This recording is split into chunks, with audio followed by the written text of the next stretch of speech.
மாவட்டம் தாராபுரம் கல்லூரி சாலையில் மக்கள் மத்தியில் நல்ல மதிப்பு பெற்ற பிஷப் தார்ப்பு கலை மற்றும் அறிவியல் கல்லூரி இயங்கி வருகிறது. இக்கல்லூரி கலையரங்கத்தில் தாராபுரம் வட்ட சட்டப்பணிகள் குழு சார்பில் போக்குவரத்து காவல் சட்ட விழிப்புணர்வு முகாம் நடைபெற்றது. இந்த முகாமில் நாட்டு நலப்பணி திட்ட அலுவலர் ராஜேஷ் வரவேற்பேற்றார். கல்லூரியின் முதல்வர் விக்டர் லாரன்ஸ் தலைமை உரையாற்றி பேசியபோது, காவல்துறையினர் சிறப்பு பற்றியும் சட்டத்துறையின் சிறப்பு பற்றியும் மாணவ மாணவிகளுக்கு எளிதாக கூறினார். போக்குவரத்து காவல் துணை ஆய்வாளர் திருமதி சுதா பேசுகையில், ஓட்டுநர் உரிமம் பெற்று வாகனம் ஓட்ட வேண்டும், சாலை விதிகளை பின்பற்ற வேண்டும் என கூறினார்.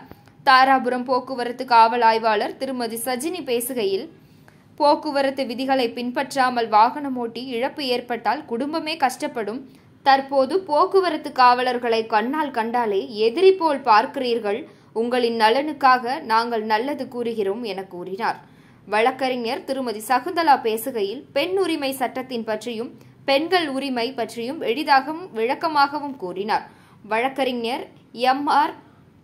ராஜேந்திரன் பேசுகையில், கல்லூரியின் முன்னாள் மாணவர் என்ற முறையில் நன்றி தெரிவித்தும் செல்போன் பயன்படுத்துவதால் ஏற்படும் விளைவுகள் நன்மைகள் பற்றியும் போதைப் பொருட்கள் பற்றியும் கூறினார்.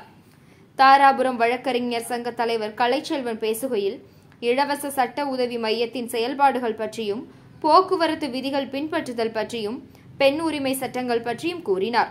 இறுதியாக திருமதி ஏஞ்சலின் பிரபா நன்றியுரை கூறினார்.